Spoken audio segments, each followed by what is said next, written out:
서울대학교 공대 같은 경우에 1등급이 다 들어가면 합격을 했었죠, 정시에. 근데 문과 같은 경우에는 이화여대도 들어갈 수 없어요. 일단 가장 중요한 거, 서울대 의대 점수가 낮을 수밖에 없어요.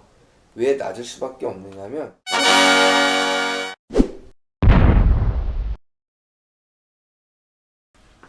자, 다음 이야기로 2022학년도 연세대학교 정시 입학 전형 결과에 대해서 분석해 드리도록 하겠습니다. 자, 일단 크게 두 개의 이슈를 나눌 수 있을 것 같아요.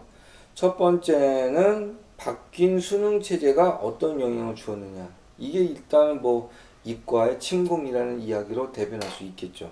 자, 두 번째는 연세대 의대가 정시에서 구술 면접 시험을 점수화시켰다는 것이 가장 큰 문제일 겁니다. 자, 이 두 가지를 위주로 해서 여러분들에게 말씀드리도록 하겠습니다. 자, 우선 먼저 정시에 대해서 기본적인 지식을 조금 깔 필요는 있을 것 같아요. 일단 문과와 이과로 나뉘어져 있던 그 상황을 먼저 이야기를 해드리도록 하겠습니다. 자, 우선 문과 같은 경우에는 이화여대까지 들어가기 위해서는 전체 1등급을 들어갔다. 그러면 갈 수 있겠느냐. 서울대학교 공대 같은 경우에 1등급이 다 들어가면 합격을 했었죠, 정시에. 근데 문과 같은 경우에는 이화여대도 들어갈 수 없어요. 이화여대를 들어가려면 일단 평균 97%를 가지고 있어야 됩니다. 자, 그에 비해서 이과 같은 경우에는 평균이 서울대 같은 경우에 공대가 95%에서 93%를 왔다 갔다 합니다. 그러니까 전체 1등급을 갖지 않아도 서울대 공대를 들어갈 수 있었죠. 그렇다면 당연히 그 점수를 다 깔고 그 밑에 들어가는 연세대학교는 당연히 더 쉽게 들어갈 수 있겠죠. 대략 96%에서 92% 사이의 분포도를 갖게 됩니다. 그러니까 2등급이 있어도 들어가고요. 2등급이 있다고 해서 어떤 것이 성적이 상당히 쭉 올라가서 얘를 메꿔야 되는 그런 상황은 아니고 1등급, 1등급, 2등급 뭐 이렇게 있는데 편안하게 1등급 이 정도 해도 충분히 연세대학교 들어갈 수 있습니다. 자, 그래서 일단 문과는 점수가 상당히 높았다. 그리고 이과는 그에 비해서 약간 여유가 있었다. 그러면 그거에 대한 영향을 어떻게 받을 건지를 조금 감안해 볼 수 있을 겁니다. 정시에서는 반영 비율이 상당히 중요해요. 그래서 연세대학교 같은 경우에는 국어 200, 수학은 문과 같은 경우에는 200이고요. 그 다음에 이과는 300입니다. 영어가 100, 그 다음에 탐구가 인문계열이 100, 자연계열은 300입니다. 일단 점수의 합산은 다르죠. 요거를 600 혹은 500으로 나눠서 다시 1000으로 곱해서 전체 1000점을 만들어 주게 됩니다. 자, 그렇게 돼서 전체를 1000점으로 환산해서 진행을 하는데 이건 큰 의미는 없고요. 여러분들이 기억할 것은 국어하고 수학에 대한 비중이 높다. 그리고 탐구에 대한 비중이 좀 낮다. 물론 이과는 탐구도 상당히 높다. 이렇게 이해하시면 될 것 같습니다. 자, 그럼 영향을 분명히 어디서 받았을 거냐. 국어는 언매와 화작. 여기서 문과가 큰 데미지를 받질 않았습니다. 자, 일단 6월, 9월 그런 평상시에 모의고사에서 화작을 선택한 친구들이 점수가 잘 나왔었는데 언매가 수능에서 상당히 역전을 했어요. 그렇기 때문에 문과 아이들이 불리한 부분은 분명히 없었습니다. 그럼 탐구는 문과와 이과가 아예 분리가 돼 있죠. 그렇기 때문에 영향을 받지를 않겠죠. 자, 그렇다면 합쳐져 있는 수학이 가장 큰 문제가 될 겁니다. 일단 연세대학교가 21학년도에는 국어국문학과가 96.67입니다. 서울대학교가 일단 98% 선에서 왔다 갔다 했었죠. 근데 96%니까 뭐 연세대학교도 낮지는 않습니다만 서울대보다는 21학년도에 낮은 건 당연하겠죠. 그런데 문제는 22학년도에는 90.25%입니다. 자, 그리고 경제 같은 경우에 연세대학교가 강점을 상당히 갖는 거였죠. 그런데 이게 조금 의외로 막 낮게 나왔어요. 그러니까 실제로 이렇진 않을 건데 경제학과가 89.95%가 나왔습니다. 이게 21학년도에는 96.67%고요.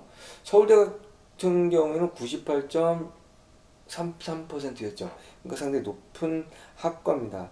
자, 그리고 정치외교학과 같은 경우에는 21학년도는 96.17%였는데 22학년도는 90%가 나타나고 있습니다. 경영 같은 경우에는 21학년도에는 95.67, 그 다음에 22학년도에는 90% 상당히 많이 떨어졌죠. 근데 이 점수가 어디에서 이런 문제가 생겼는지를 분명히 알아야 될 거예요. 자, 가장 중요한 것은 각각의 영역이 어떤 평균을 그렸는지가 가장 중요하죠. 국어국문학과가 90.25%가 나왔는데 국어가 97%, 수학이 90%, 탐구가 86.5%입니다. 이게 70% 컷이거든요. 그러니까 국어는 21학년도하고 대동소이하고요. 수학이 많이 떨어졌어요. 97, 8%에서 90%로 떨어졌는데 이거보다 더 떨어진 것은 탐구입니다. 대략 12% 정도 떨어졌어요. 86.5%. 자, 이걸 좀 생각을 해볼게요. 탐구가 점수가 떨어졌다. 유불리를 따져가지고 문과가 불리했느냐? 불리하지 않았다는 얘기죠. 그런데 86.5% 아이들이 97% 것의 평균을 그렸다는 것은 수학이 90%에 들어오는 친구들이 문과에 없었던 거죠. 자, 이건 무슨 얘기냐면 서울대학교는 영향을 많이 받지 않았다고 말씀을 드렸고요. 문과를 이과가 침공하는 것도 많이 나타나지 않았다고 말씀을 드렸습니다. 이거는 문과의 이것은 확통, 문과의 아이들의 점수 구성상 극상위들은 분명히 존재하는데 극상위에서 84에서 74 사이 점수가 비어있는 그런 현상을 보여요. 이게 옛날 문이과가 분리되어 있는 상태에서 이 친구들이 대략 96에서 97% 점수가 나오는 점수되었다는 거죠. 이 친구들이 기하하고 미적분하고 합쳐지다 보니까 그 틈틈이 들어가는 사이사이로 미적과 기하의 아이들이 들어가 버린 거죠. 그러니까 쉽게 말하면 실력 상황으로 점수가 이렇게 수직으로 쭉 계열화돼서 딱 다 나눠졌던 겁니다. 그러다 보니까 대략 지금 현재 예전에 97% 나왔던 친구들이 대략 84%가 나왔어요. 물론 점수가 잘 나온 친구들도 있었죠. 그런 친구들은 무난하게 합격을 했고 서울대 떨어질 점수가 대략 94%라고 본다면 94%에 들어갔는데 수학이 96% 정도가 나왔다. 그 친구들 무난하게 연세대학교에 합격을 했고요. 그게 대략 30% 컷 정도 됩니다. 대략 50% 컷에서 70% 컷, 그 다음에 100% 컷으로 내려오면서 예전에 97%, 96%에 있던 친구들이 대거 84%로 내려앉았기 때문에 배점이 큰 이 수학이 상당히 영향을 많이 줘서 합격선이 경제 같은 경우에는 국어 97, 수학 95, 탐구가 82입니다. 그리고 정치외교 같은 경우에는 95, 95, 84입니다. 그래서 탐구 점수가 낮아도 충분히 합격될 수 있었던 조건이 됐어요. 아까 배경지식 깔았죠? 1등급은 다 들어가도 안 됐다고.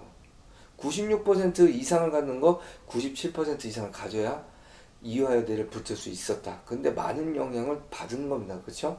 그러고 이런 현상이 벌어지다 보니까 95%에서 80% 컷 상황으로 되는 친구들 중에 이과 아이들이 문과로 올라오는 그런 현상이 벌어졌는데 연세대에서 연세대로 가는 것이 아니고 서강대에서 연세대로 업이 돼서 올라온 친구들이 분명히 존재했다는 거죠.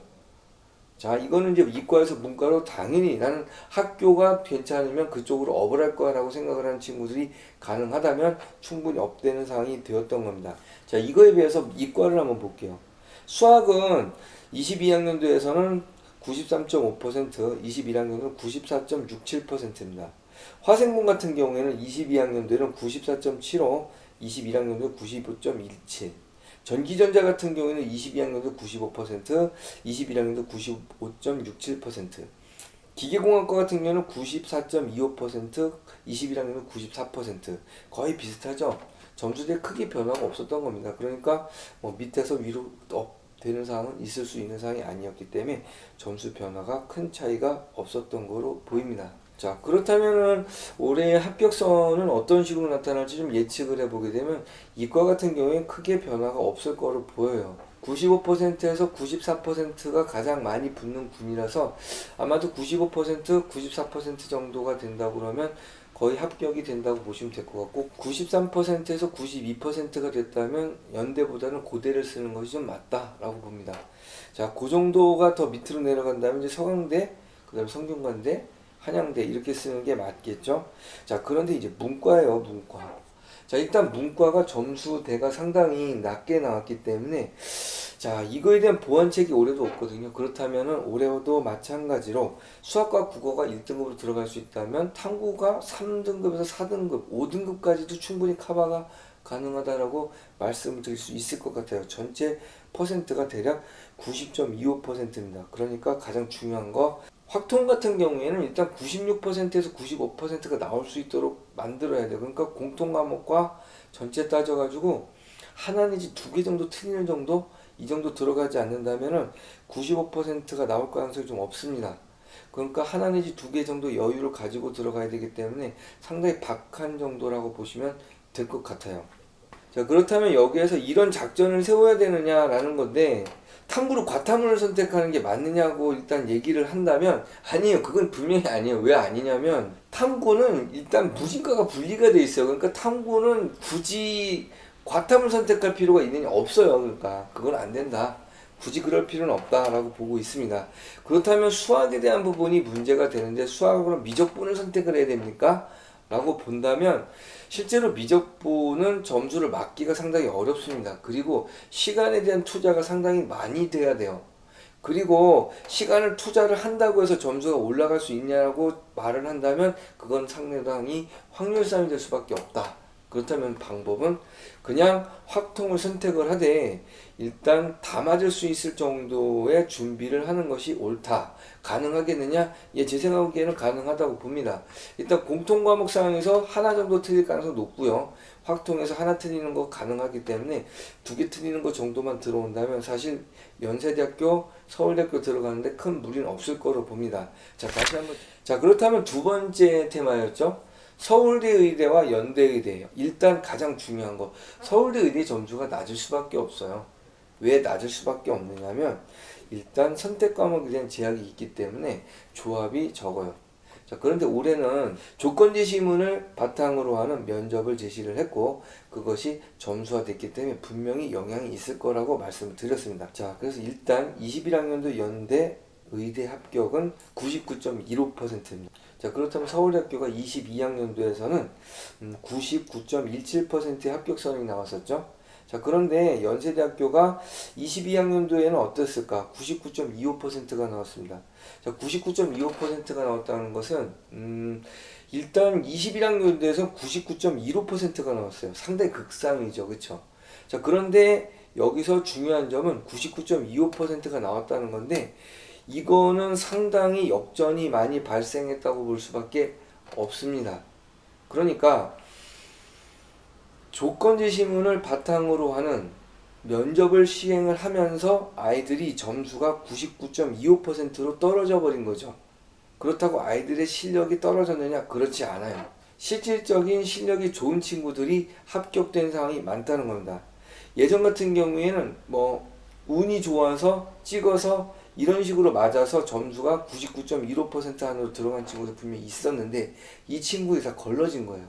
그러다 보니까 서울대학교는 떨어졌지만 다시 한번 패자부활전의 가능성을 갖고 있다. 왜 99.17%로 떨어졌다면 99.25%의 약간의 갭이 있잖아요. 그러니까 그것이 떨어졌을 때 그 사이에 있는 갭을 면접을 통해서 극복한 거죠.